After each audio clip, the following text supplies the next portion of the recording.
이번 순서는 램청자 한 분이 기다린다고 말씀했던 성경인물 탐구, 썽탐 시간이에요. 너무 기분 좋았던 게 이걸 듣고 성경을 다시 한번 읽어본다 라고 해서 그게 너무 좋았던 것 같아요. 우리 방송 많이 듣는 분들 중에 한 계층이 집에 아기들이 있어서 꼼짝없이 양육을 해야 되는, 집에 있어야 되는 젊은 어머니들이더라고요. 이 어머니들이 성경을 다시 볼 수 있는 계기만 드리더라도 나중에 자녀들을 말씀으로 양육할 때 좋은 발판이 되겠다 하는 생각이 들었어요. 그래서 성경 인물 탐구 컨셉을 아예 어른이 성경학교라고 잡고 준비를 했어요. 어른들을 위한 성경학교입니다. 여러분들이 나중에 읽어보시라고 성경 좌표를 미리 찍어드릴게요. 사도행전 16장과 빌립보서를 읽어보시면 좋습니다. 오늘 우리가 만날 인물이 여성 전도자들의 롤모델 중에서 에스더와 더불어서 거의 투탑을 달리는 분이죠. 구약에 에스더가 있다면 신약에는 이분이 있습니다. 빌립보 교회를 세우는 데에 크게 쓰임받은 자주장사 루디아를 만나보도록 하겠습니다.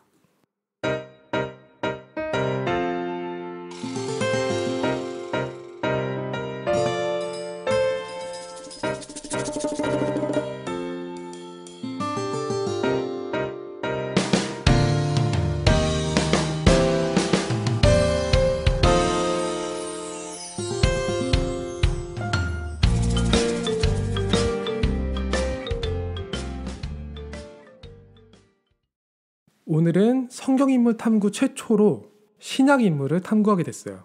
사실 신약 인물에 대해서 다루는 게 구약 인물들보다 더 부담이 커요. 구약은 사실 그 당시 역사 자료가 상대적으로 빈약해서 모르는 거는 적당히 말해도 그냥 넘어갈 수 있거든요. 그런데 신약은 그 당시 시대상의 정보가 너무 많아서 검토해야 될 게 되게 많아요. 그래서 루디아라는 이름 자체는 성경에 딱 2번 나오고 유오디아까지 합치면은 3번 언급되는 게 전부인데 그 사이사이 이야기들을 따지면은 바울의 사역과 빌립보 교회에 대한 부분이 다 나오게 되거든요. 그리고 로마 시대의 시대상도 좀 알 수 있고요. 그리고 다른 자료 많이 찾을 것 없이 성경에서 언급되는 정보만 가지고도 이 루디아라는 인물에 대해서는 상당히 많은 부분들을 이야기해야만 돼요. 그래서 상당히 전에 있던 그 성경인물 탐구보다 오히려 더 많은 분량의 이야기가 나온다라고 생각하시면 될 것 같습니다. 일단 선교 역사에서 루디아가 중요한 이유는 빌립보 교회를 세운 인물이기 때문이에요. 그런데 사실 세계의 역사를 두고 봐도 바울과 루디아가 만나는 그 과정은 역대급 나비 효과를 일으킨 사건이다 라고 볼 수 있어요. 일단 바울이 루디아를 만나기 전에 Previously on 사도행전부터 살펴보도록 하겠습니다. 전도 역사가 계속 일어났잖아요. 그래서 자꾸 유대인이 아니라 이방인들이 예수님을 믿고 돌아오기 시작하는 거예요. 이것 때문에 예루살렘에서 사도들이 모여서 회의를 열어요. 역사상 처음으로 열렸던 공회라고 해요. 이게 좋은 거지 왜 회의까지 여냐 하시는 분들이 있을 텐데 유대인이었던 사도들 입장에서는 형식적으로 좀 까다로운 부분들이 있거든요. 대표적으로 할례예요. 할례. 이방인들이 주의 곁으로 돌아오는 건 다들 좋아. 하나님이 역사하시는구나 하는 거예요. 그런데 문제는 유대인들은 할례 받고 모세의 율법도 지키고 이런 사람들이 대다수거든요. 그러면은 잘 됐네. 그 이방인들도 믿음의 증표로 거기 까고 우리가 지키는 거 다 지키게 합시다. 그런데 이게 현실적으로 이제 막 예수님 믿었잖아요. 그런데 할례, 율법, 별의별 게 거기 필수 요소로 들어가야 되는 건가 하는 논쟁이 벌어진 거죠. 이방인들한테 그런 걸 요구할 수 있는가. 결국 이 논쟁을 끝내러 온 사람이 베드로예요. 베드로는 그 이전에 뭘 겪었죠? 고넬료 때문에 이방 선교를 체험을 해봤어요. 그래서 베드로가 강하게 얘기를 하죠. 야, 솔직히 니들도 힘들잖아 그거. 지들도 힘들어하면서 그걸 누구한테 시켜. 예수님의 은혜로 구원받은 거니까 이방인들이나 우리나 다를 게 없어. 그래서 결론적으로 야고보가 절충을 하게 돼요. 이미 구원을 받은 성도들이니까 율법 교육부터 앞세우지 말고 다만 전도자의 삶을 누리게 하게끔 하기 위해서 우상 문화 같은 거를 갖다가 멀리 하게끔 양육을 시키도록 합시다. 라고 전도 선교의 지침이 내려져요. 그래서 그 공회로 이방 선교가 공식화되고 그리고 이방 선교의 지침, 매뉴얼이 생기게 되는 거죠. 그리고 여기서 바울 바나바 팀에 유다와 실라를 넣어줘서 안디옥으로 보내게 돼요. 이 유다는 우리가 아는 그 가룟 유다가 아니라 바사바라고 불리는 다른 인물이에요. 그래서 이 사람들이 사역을 잘하고 다음 지역으로 가려다가 바울과 바나바가 갈등을 일으키죠. 그리고 헤어지죠. 바나바의 입장은 그래요. 이왕 가는 거 마가 요한도 데리고 갑시다 라는 거예요. 근데 바울은 반대했어요. 왜냐? 지금 우리가 가는 사역에 무슨 일이 일어날지 모르잖아요. 그 당시 사역은 상당히 위험했잖아요. 그런데 마가 요한은 한번 잠수탄 전적이 있어요. 영적인 멘탈이 약하잖아요. 그 사람을 데리고 갔다가 사역 발목 잡힌다는 거죠. 사람 신경 쓸 때가 아니다 라는 게 바울 입장이에요. 바나바는 그 반대 입장이죠. 그러기 때문에 마가를 더 훈련 차원에서 데리고 다녀야 된다. 그게 양육이다. 나름의 논리가 있었겠죠. 이게 생각보다 갈등이 엄청 심했대요. 그래서 바나바는 아예 마가를 데리고 바울 얼굴 안 보이는 섬으로 들어가 버려요. 그리고 바울과 실라만 남아서 선교 사역을 마저 떠났는데 오히려 제자가 훨씬 늘어났죠. 이때 만난 대표적인 제자가 누구다? 디모데예요. 그리고 바울이 다음 사역을 위해서 여러 가지 준비를 하게 돼요. 바울은 당연히 아시아로 가려고 했거든요. 아시아로 가는 게 당연해요. 아시아는 우리가 아는 한국, 중국, 일본 그 아시아가 아니라 터키 동쪽을 얘기해요. 아시아를 택한 이유는 걸어서 갈 수 있으니까. 그냥 육로로 갈 때 너무 자연스러운 흐름이에요. 다른 생각이 안 들어요. 그런데 뭔가 이상하리만큼 일이 안 풀리는 거예요. 예수님이 영이 대놓고 일을 막아요. 그래서 가려던 곳으로 못 가고 드루아라는 항구로 갔어요. 거기서 환상을 보게 되죠. 웬 마게도냐 사람이 나타나서 우리를 도와달라 라고 말하는 거죠. 그래서 완전히 반대 방향인 그리스로 가게 돼요. 이게 당연히 귀찮죠. 그리스는 일단 배 타고 가야 돼요. 드루아에서 가면 거의 붙어있기 때문에 훨씬 덜 걸리긴 하는데 그래도 당시 항해 수준을 봤을 때 꺼려졌을 거예요. 무척 꺼려졌을 거예요. 하지만 바울이 군말 없이 순종을 해요. 전도는 당연히 하나님이 하시는 거니까. 그리고 이게 결정적으로 세계 역사를 바꾼 장면이었다는 거죠. 나비 효과가 컸다는 거죠. 하나님의 역사에 만약은 없지만 만약에 아시아로 그냥 갔고 아시아랑 비두니아가 복음화됐다면은 지금의 터키 지역이 복음 1번지가 됐겠죠. 그리고 바울의 명대사 중 명대사인 내가 로마도 보아야 하리라 이런 대사도 뭐 내가 인도도 보아야 하리라 이런 식으로 뭐 달라질 수도 있었겠죠. 왜 하나님이 아시아로 못 가게 하시고 마게도냐로 가게 하셨냐? 아시아를 미워하시나? 몰라요. 하나님이 미워하실 리가 없죠. 그런데 바울과 실라가 결국에는 마게도냐로 갔고 처음으로 멀쩡한 성읍으로 가게 된 곳이 빌립보였고 거기서 만난 첫 제자가 바로 루디아였다는 겁니다. 그런데 바울과 실라가 빌립보에 갔을 때 좀 당황할 만한 일이 생겨요. 이 동네에는 유대인 회당이 없는 거예요. 바울의 전도 전략의 핵심 중에 핵심이 뭐냐? 회당 전략이잖아요. 그런데 회당이 없어요. 바울이 애초에 아시아 갈 생각을 했잖아요. 그래서 빌립보라는 지역에 대한 현장 분석이 상대적으로 대단히 덜 돼 있는 거예요. 그래서 약간 헤매게 돼요. 그런데 이 빌립보가 어떤 곳이냐? 왜 회당이 없냐? 위치만 마게도냐고 그 안에 사는 사람들이 다 로마 사람들이에요. 유대인 남자 10명만 있으면 회당 구성이 되거든요. 그런데 여기는 유대인이 없고 일단 있다고 하더라도 로마인들 기에 눌려있는 상황이에요. 그래서 회당을 짓고 뭘 할 수가 없는 거예요. 그러면 왜 로마인들이 여기 와 있냐? 멀리 마게도냐까지 와가지고 살고 있는가? 이 사람들은 일종의 몰락 귀족이라고 보면 돼요. 예수님이 태어나실 때 그 로마 황제가 그 유명한 아우구스투스 대황제죠. 아우구스투스는 로마 황자 중에서 가장 유명한 율리우스 카이사르의 누나인지 여동생인지 모르겠는데 아무튼 남매의 손자예요. 그리고 카이사르의 뒤를 바로 이었죠. 그래서 본인도 상당히 큰 권력을 가진 황제가 됐죠. 이 율리우스 카이사르와 아우구스투스가 로마 시대 전성기를 이끈 인물들이라서 지금도 달력에 그 흔적이 남아있어요. 7월이 영어로 줄라이죠. 그게 율리우스 카이사르에서 딴 거고 그리고 8월이 어거스트죠. 그것도 아우구스투스에서 딴 거죠. 그런데 아우구스투스가 황제가 되는 게 결코 쉽게 된 건 아니에요.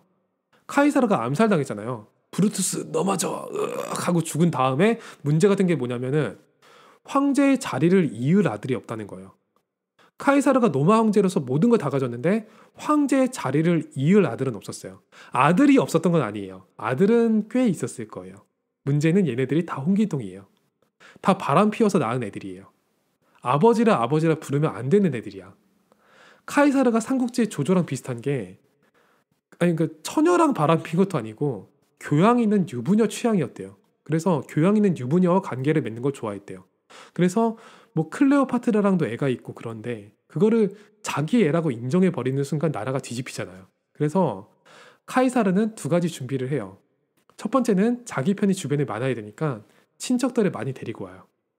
그래서 데리고 온 사람 중에서 가장 큰 활약을 한 사람이 바로 안토니우스라는 인물이에요.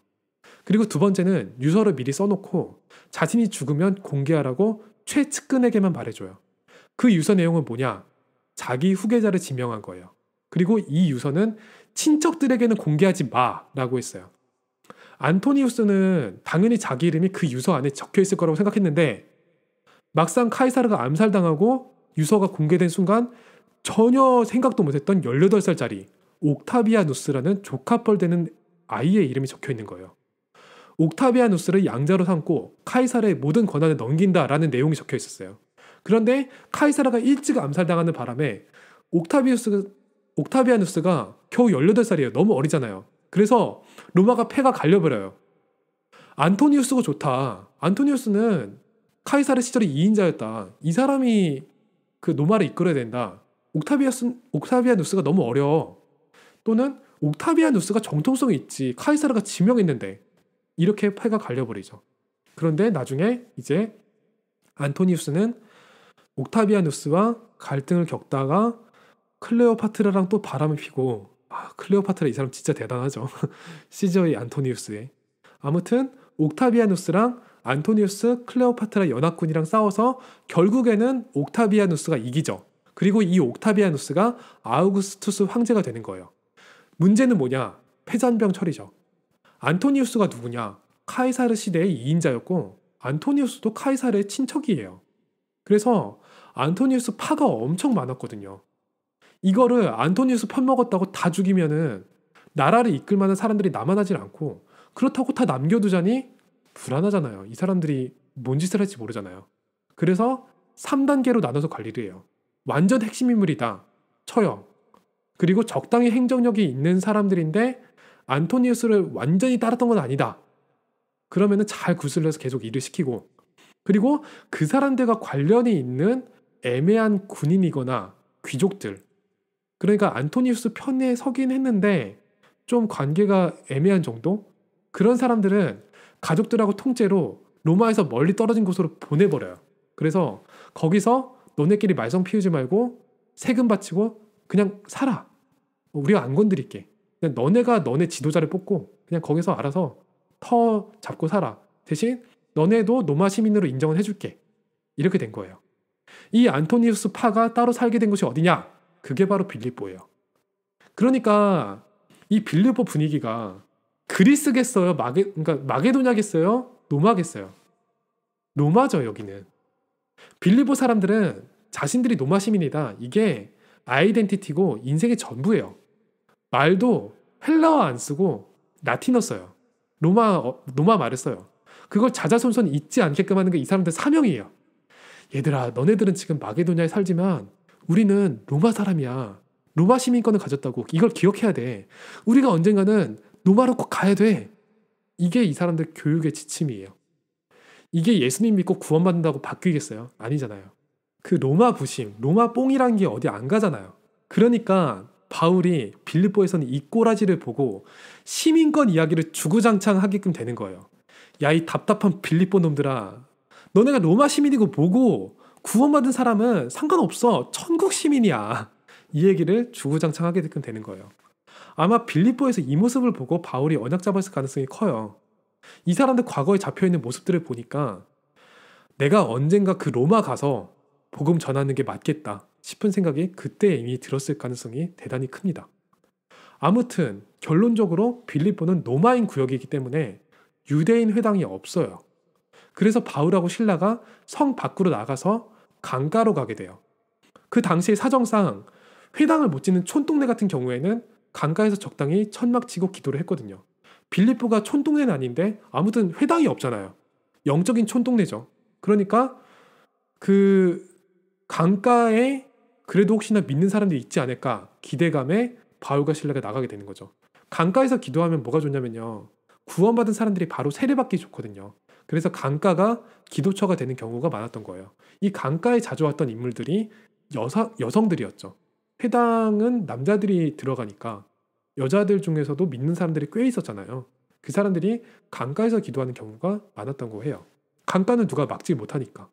그런데 아니나 다를까 빌립보에서도 강가에 여성들이 모여 있었고 거기서 만난 하나님의 제자가 루디아였던 거죠. 처음 만났을 때부터 대단히 강한 믿음을 가진 사람이었어요. 어떻게 믿었는지 모르겠어.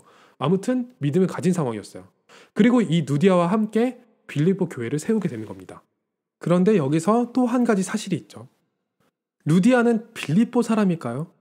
로마 사람일까요? 그리스 사람일까요? 유대인일까요? 아니에요. 어디에도 해당되지 않아요. 빌립보 교회를 세운 루디아가 빌립보 사람이 아니에요. 루디아는요. 루디아 사람이에요. 루디아가 터키 쪽의 지방 이름이에요. 터키 쪽 사람인 거예요. 루디아가 성경에 등장하면서 리디아라는 게 예쁜 여자 이름처럼 됐잖아요. 그런데 애초에 루디아가 사람 이름이 아니었다는 이야기도 꽤 있어요. 그냥 루디아에서 온 여자니까 저기요 거기 루디아에서 온 아줌마 했던 게 사람 이름처럼 됐을 가능성도 크다는 얘기가 있어요. 정확하게는 루디아 지방 두아디아 성 사람이에요. 두아디라 성 사람이라고 나와요. 바울이 처음 출발한 드로아에서 남쪽으로 내려갔으면 갈 수 있는 동네예요. 이 루디아가 엄청 터프하죠. 바울과 실라가 안식일에 회당이 없어서 어디서 기도해야 할지 내가 모르겠다라고 하니까 우리 집으로 와라. 우리 집에 와서 먹고 자고 지내라 라고 해요. 그래서 집에 이제 와가지고 가정이 다 세례를 받은 후에 그냥 여기 머물러라 라고 얘기를 해요. 이게 인간적으로 생각하면은 바울과 실라 입장에서 엄청 머리가 복잡해지는 상황일 수도 있어요. 왜냐면은 드로아 시점부터 바울과 실라 입장에서는 일반적인 예상대로 흘러가는 일이 지금 하나도 없는 상황이에요. 아시아로 가려고 했었죠. 그런데 마게도냐 사람이 환상에 나타나서 도우라고 하길래 마게도냐로 갔어요. 그런데 이 동네 사람들이 마게도냐 사람들이 아니라 다 로마 사람들이에요.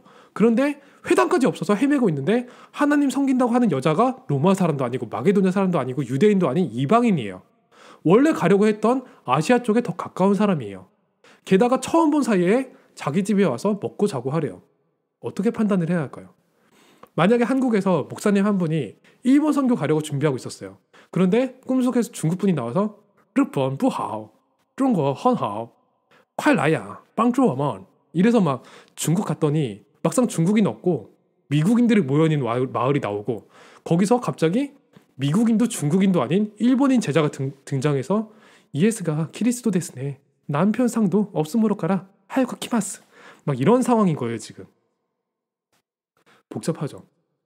이게 그냥 생각하면은 도저히 그 집에 머물 수가 없는 상황이에요. 루디아는 정황상 그 시점에 남편이 없었을 가능성이 커요. 왜냐면은 집에 남편이 있었으면 상의는 했겠죠. 바울과 실라를 모시는 건. 그런데 처녀였기보다는 과부였을 가능성이 더 크다고 해요. 그 이유는 나중에 설명해 드릴게요. 물론 그렇다고 집에 혼자 있는 건 아니에요. 하인들도 있고 다 있고 그 하인들까지 다 세례를 받게 돼요. 그렇다 쳐도 여러모로 안 좋게 보일 게 뻔하거든요. 게다가 뒤에 설명하겠지만은 루디아에서 온 사람 하면은 아 하고 다 이 루디아를 생각할 만큼 유명인이었을 가능성도 커요. 바울과 실라도 빌립보가 마게도냐 선교의 첫 지역인데 복음 들어가기 전에 엉뚱한 걸로 일을 만들고 소문 만들고 싶지 않았을 거예요. 그런데 그때 루디아가 반박 불가, 크리티컬을 완전히 날려버려요. 선교사님들, 저 하나님 믿는 사람이에요. 다른 걸 따지시면 그걸 인정하지 않는 걸로 알겠습니다. 저를 하나님 믿는 자로 믿거든 잔말 말고 우리 집 와서 머무세요.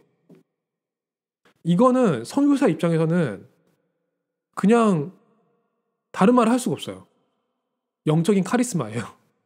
하나님이 이 루디아를 통해서 이곳에 일을 이루려고 하시는구나 하고 인정할 수밖에 없는 상황이 된 거예요. 그런데 루디아가 집을 열어줬다는 게요, 단순히 이게 과부가 믿음이 좋아서 소문 신경 안 쓰고 문 열어주고 이런 정도 수준이 아니에요.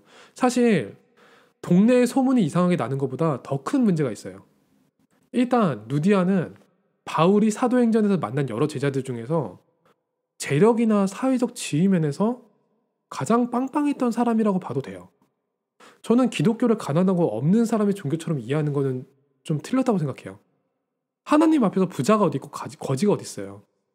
가난하거나 많이 가졌거나 믿음 앞에서는 가진 자격이 동등하다는 걸 이해할 수만 있으면은 가진 것이 많은 사람들은 그 가진 것으로 더욱 힘있게 전도 선교에 쓰임받을 수 있겠죠. 루디아를 보면 딱 그래요. 우리가 자주장사라고 알고 있죠. 루디아를. 자색 옷감 장사 많이 알고 있죠. 우리는 자색 옷감이 이제 로마 귀족들이 입는 옷이었고 그래서 루디아는 부자였을 것이다 이렇게 생각하고 있잖아요. 아니에요.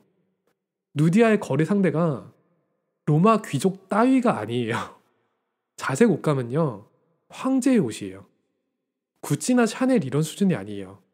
엘리자베스 여왕의 드레스만 전문적으로 취급한다 이렇게 생각하는 게 더 맞아요. 가판대 깔아놓고 정사하고 이런 게 아니라고요. 명품점 이런 수준 아니에요. 그냥 황실 전소 옷감이 여기서 유통되는 거예요. 우리가 흔히 자색이라고 하면은 보라색 중에서 바이올렛보다는 약간 붉은 빛이 감도는 퍼플에 더 가까운 색깔이라고 보면 돼요. 이 보라색이 이때부터 고급진 이미지가 있는데 그건 요즘에도 마찬가지예요. 그 게임하는 사람들 보면은 랜덤 박스에서 보라색 뭔가가 튀어나온다. 그러면은 그게 금색보다 위에 있잖아요. 무조건 대박이다 하는 거잖아요. 일단 보라색은 무조건 대박이죠. 동양이든 서양이든 이 보라색은 흔치 않고 귀하다 그런 인식이 있는 거예요. 그 이유는 간단해요. 흔치가 않아요. 정말로요. 그 당시 기술로 자색으로 염색하는 게 정말 힘든 거예요. 당시에 유럽이랑 중동 지역 통틀어 가지고 자색으로 염색을 할 수 있는 지역이 티레라고 하는 섬이 유일했어요. 이게 성경에서 두로라고 나오거든요. 레바논 지역에 있는 작은 섬이에요. 여기에서만 사는 달팽이들이 있대요. 이 달팽이를 지디겨서 나오는 분비물을 추출해서 어떻게 하면 염색이 되고 햇빛을 쬐도 오히려 염색이 더 예뻐지지 빛이 바래지 않았대요. 놀랍죠? 문제는 이게 완전 삽질이에요. 달팽이를 2만 마리를 잡아도 그냥 손수건 좀 큰 정도? 염색하는 수준이었다고 해요. 그런데 옷감을 만든다고 생각을 해보세요. 그 로마 황제에 있는 그 이렇게 걸치는 거 있잖아요. 그걸 만든다고 생각을 해보세요. 몇십만 마리를 잡아야 된다는 거잖아요. 이거는 몇백만 마리를 잡는다는 거죠. 요즘 같으면은 동물보호단체에서 이거 가만히 있겠어요. 대체 달팽이 2만 마리를 지디겨서 옷감을 염색하겠다는 그런 발상을 한 사람이 누구였을까? 진심 궁금하긴 한데 아무튼 그렇게 했대요. 거기 들어가는 인력과 기술들을 생각해 보면은 자색 옷감이라고 하는 거는 금을 줘도 안 바꾼다는 거예요. 두로는 이것만 장사하더라도 아주 강력한 도시국가를 이룰 수 있었어요. 그래서 기술자들이 두로가 망하는 날까지 이 염색 기술만큼은 끝까지 국가 기밀로 두고 그냥 이걸 쥐고 죽겠다라고 해서 공개하지 않았다고 해요. 그래서 두로가 망한 다음에 이 염색 기술이 더 전파되지 않았다고 합니다. 그래서 로마 황제의 옷도 두로가 망한 뒤로는 자색에서 와인색으로 바뀌었다라는 이야기가 있습니다. 구약 시대에도 이 두로가 나오잖아요. 이스라엘 사람들이 이사야랑 에스겔 말을 못 믿었던 이유 중에 하나가 이 둘이 두로가 망한다라고 예언했거든요. 그런데 사람들 생각이 야 그래도 설마 두로는 안 망할걸? 이렇게 생각했던 거예요. 그 정도로 강했던 나라예요. 이스라엘 왕들도 다윗, 솔로몬, 예후 정도 빼고는 다 두로 눈치를 봤어요. 그 정도로 두로 위상이 대단했고 그 핵심이 뭐다? 자색 옷감이었어요. 품목 자체도 몇 개 생산이 안 되니까 두로에서부터 로마 황실까지 이게 전달이 되려면은 대단히 믿을 만한 유통 라인이 필요하거든요. 중간에 이게 뭐 도둑 맞거나 이러면 야단나는 거예요. 그래서 그 중간 라인을 책임지는 게 바로 루디아였던 거예요. 당신은 남성 중심적인 사회였으니까 원래는 누디아 남편이 그 일을 했을 거다라고 추정하는 거죠. 그리고 사별을 하게 돼서 과부가 된 누디아에게 모든 일이 넘어갔을 거다라고 우리는 추정하는 거예요. 그 중요한 일을 모르는 다른 사람한테 넘길 수는 없으니까 가족이었던 누디아가 그 일을 맡을 수밖에 없었다라고 우리는 추정하는 거죠. 그래서 누디아는 과부였을 것이다 라는 추정이 나와요. 그래서 두아디라에서 빌립보까지 자색 옷감의 유통을 책임지는 역할을 누디아가 전담하게 된 거죠. 그런 의미에서 빌립보는 대단히 좋은 유통 라인이라고 볼 수 있는 거예요. 이 빌립보에 있는 사람들은 어떤 사람들이요? 로마에 정당하게 갈 건수만 있으면 무슨 짓이든 하는 사람이에요. 이 로마 사람들의 입장에서 보기에 누디아는 로마로 가는 열쇠예요. 로마 황실 관련 품목을 넘기는 사람이잖아요. 그러니까 누디아가 과부이고 뭐고 이 사람들은 신경 안 써요. 누디아랑 친해지면은 로마에 갈 수 있어. 제가 황제 폐하에게 반드시 이거를 책임지고 전달하겠습니다 하고 줄을 서고 노비를 하겠죠. 이게 그냥 로젠 택배나 쿠팡 로켓 배송 이런 게 아니에요. 그냥 현실판 로마 정치예요.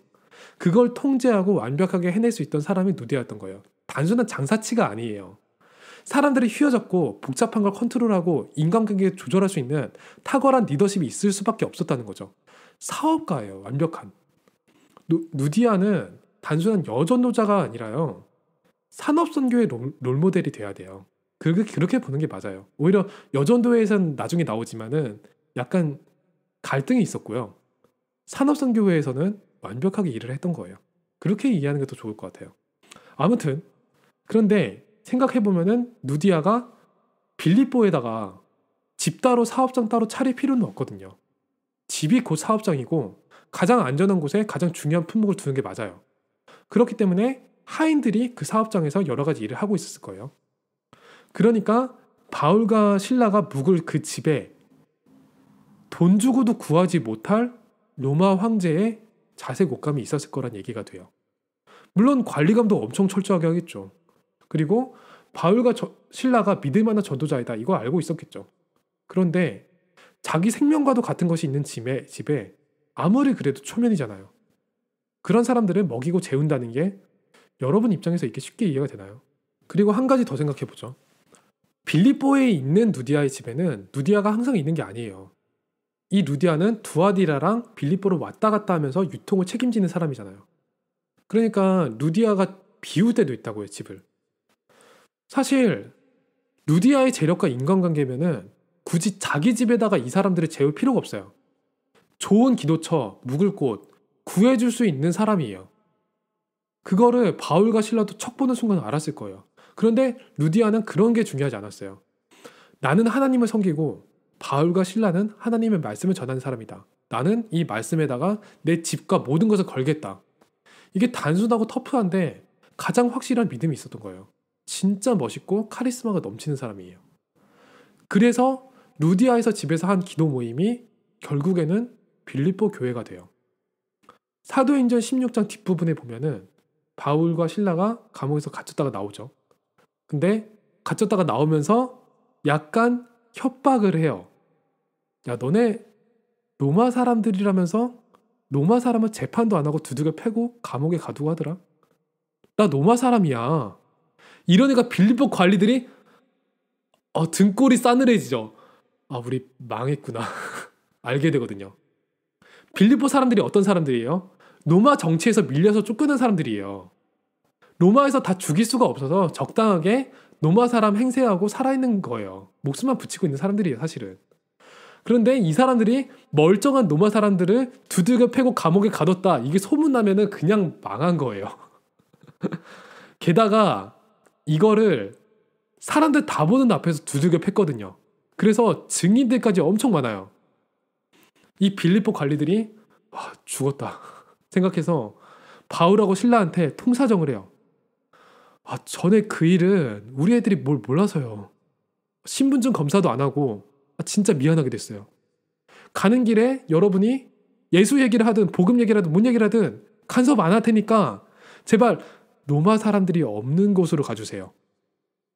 그래서 바울과 실라가 거기서 또 하나님의 계획이 있나 보다 하고 데살로니가로 가게 되거든요. 그런데 그 데살로니가로 가기 전에 그냥 안 가고 반드시 들르는 곳이 있어요. 그게 누디아의 집이에요. 그런데 이게 재밌어요. 누디아는 과부잖아요. 그 집에 남자가 없잖아요. 그런데 누디아의 집에 들어가서 바울과 실라가 형제들을 위로했다고 나와 있어요. 이 형제들이 누구겠어요? 바울과 실라가 떠나는 시점에는 이미 누디아의 집이 빌립보 교회가 되어버린 거예요. 바울과 실라가 아마 감옥에서부터 그 생각했을 거예요. 다른 거 걱정 없는데 루디아 그분 성격상 우리가 감옥에 갇혔다는 소문 듣고 기도에 소집했을 가능성 100%다. 이 사람 장사도 적고 집중기도 통성기도 하고 있을 가능성 매우 높다. 분명히 자기 혼자 기도 안 하고 교회 성도들까지 다 붙잡아 놓고 함께 기도하고 있을 거다. 남자들이고 여자들이고 꼼짝 못하고 있을 거다. 꼼짝 못하고 기도하고 있을 거다. 그래서 우리가 갈 때는 가더라도 무사하다는 건 보여주고 가야지 이 빌립보 성도들 정상생활로 돌아간다. 그리고 그 예상이 전혀 틀리지 않았던 거죠. 그리고 이후에도 바울에게 무슨 일이 생겼다고 하면은 제일 극성이다 싶을 정도로 빡세게 기도하는 교회가 바로 이 빌립보 교회였어요. 그리고 이 빌립보 교회의 특성이 애초에 재력이 빵빵한 누디아를 통해서 세워졌다는 거죠. 그리고 한 끝발했던 노마 출신 사람들이 있잖아요. 이 교회는 데살로니가 교회와 더불어서 헌금관이 제일 제대로 박힌 교회였어요. 고린도 교회랑은 비교가 안 되는 수준이었죠. 나중에 보면은 바울이 로마에서 갇혔을 때 빌립보 사람들이 바울을 위해서 기도하고 빌립보 교회의 담임 목사급이 되는 에바브로디도가 직접 성도들한테서 선물을 걷어서 로마까지 건너와요. 문제는 이게 엄청 멀잖아요. 그러니까 에바브로디도가 중간에 병이 걸려서 거의 산송장이 돼서 바울 앞에 왔다가 겨우 살아난 거예요. 그리고 에바브로디도가 바울한테 빌립보 교회 소식을 전해주는데 권사님 두 분이 대판 붙어서 교회가 반쪽이 났다는 것을 바울이 알게 됐죠. 그중 한 명이 순두개예요. 그리고 나머지 한 명이 여기에서는 유오디아라는 이름으로 나오는데 정황상 루디아예요. 루디아가 아니라 다른 사람이었으면은 루디아가 그 싸우는 걸 보고 가만 안 놔뒀겠죠. 그 정도 영향력이 있는 사람이 루디아 외에는 없거든요. 빌립보 교회에. 그래서 정황상 루디아의 가능성이 매우 높아요. 아마 루디아가 로마인도 헬라인도 아닌 이방인이었잖아요. 그런데 경제력으로 보나 성격으로 보나 교회 설립 멤버로서 영향력은 매우 컸을 수밖에 없다. 그게 결국에는 걸림돌로 작용했을 가능성이 커요. 순두개는 빌립보 사람이거든요. 빌립보 교회의 주된 구성 멤버 중에는 바울이 처음 강가에서 만났던 여인들이 있거든요. 이 여인들은 성 밖에 있었잖아요. 헬라인들이에요. 성 안에 있는 사람들은 로마인들, 그리고 성 밖에 주로 사는 사람들은 헬라인들의 가능성이 크죠. 루디아는 사정상 두아디라랑 빌립보로 오가기 때문에 항상 빌립보에만 있을 수가 없어요. 교회 창립 멤버이긴 한데 애초에 빌립보 사람이 아니에요. 그 빈 자리는 자연스럽게 순두개가 지켰겠죠. 그러면 사람들이 점점 누디아파랑 순두개파로 갈렸을 가능성이 커요.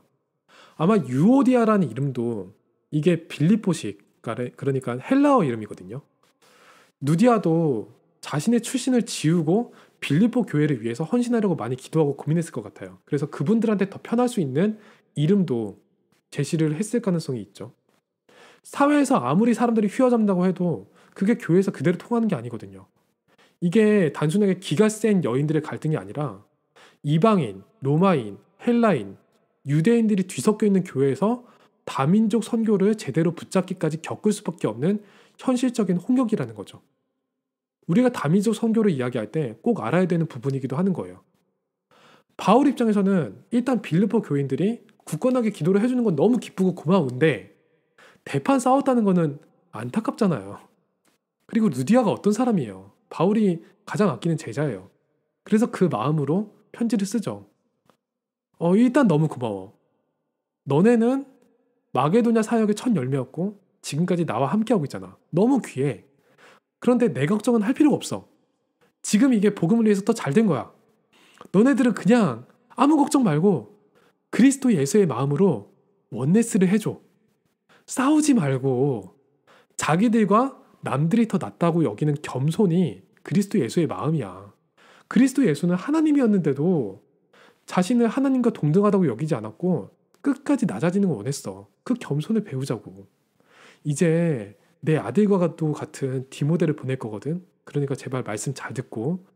에바브로디도 목사님, 이제 겨우 병이 나와서 회복기인데 너네가 너무 걱정하니까 얼른 다시 보내줄게. 할례 부심, 율법 부심, 유대인 부심, 로마 부심 이런 거 다 필요 없고 우리는 천국 시민이야. 그러니까 유오디아 권사님, 순두계 권사님, 제발 원네스. 그 강가에 같이 있던 집사님들, 제발 원네스. 하나님 안에 있으면 우리가 기뻐할 것밖에 없잖아. 그러니까 그릇을 넓히자고. 관용, 제너러스. 오케이? 아무것도 염려하지 말고 필요한 게 있으면은 감사한 마음으로 하나님을 불러. 그러면 하나님이 모든 걸 아시는데 그리스도 예수 안에서 너희를 지키시지 않겠니? 그러니까 복음 안에서 우리 멋을 갖추자. 나도 솔직히 말하면 별의별일 다 당했어. 그런데 다 만족할 수 있어. 왜냐고? 내게 능력 주시는 자 안에서 내가 모든 것을 할 수 있거든. 그래도 마게도냐 나오고 보니까 너네밖에 없더라. 항상 고마워. 이런 절절한 편지를 보내게 되는 거죠. 루디아가 그리스식으로 새로 지은 이름이 유오디아잖아요. 유오디아라는 이름의 뜻은 행복한 인생의 여정이라고 해요. 바울의 복음 사역에 가장 큰 쓰임을 받을 수 있을 정도로 깨끗한 믿음이 있었고 결국에는 마게도냐 사역 첫 번째 성전을 세우는 데에 중심 인물이 되잖아요. 그 안에서 또 갈등은 있었죠. 그런데 그 모든 것을 돌아봤을 때 루디아는 결과적으로는 정말 행복한 인생의 여정을 살지 않았을까 싶어요.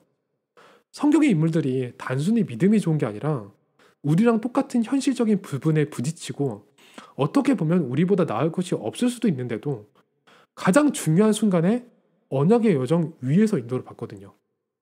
무엇을 하는가 보다는 어디에 있는지가 그래서 중요한 것 같아요. 한 가지 중요한 거는 루디아는 이방 여인이자 과부였지만 행복한 인생 여정을 걸었다는 거예요. 그게 큰 헌신을 했기 때문에 행복한 여정을 걸었던 건 아니에요. 애초에 행복한 인생의 여정 위에 있었고 하나님을 향한 진실된 믿음이 있었기 때문에 이 사람이 하는 모든 일이 큰 헌신이 될 수밖에 없었다는 거죠. 우리 모두 다 같이 이 행복한 인생의 여정을 걸었으면 좋겠다는 생각이에요. 이렇게 역대급 성경인물 탐구를 마치도록 하겠습니다. 여러분 다시 한번 성경 읽어볼 마음이 생겼나요? 사도행전 16장과 빌립보서예요. 그리스도 예수의 마음을 품으시고 읽으시고 다음에는 복나방 안의 한 코너가 아니라 독립된 성경인물 탐구로 돌아올 날을 기다리도록 하겠습니다.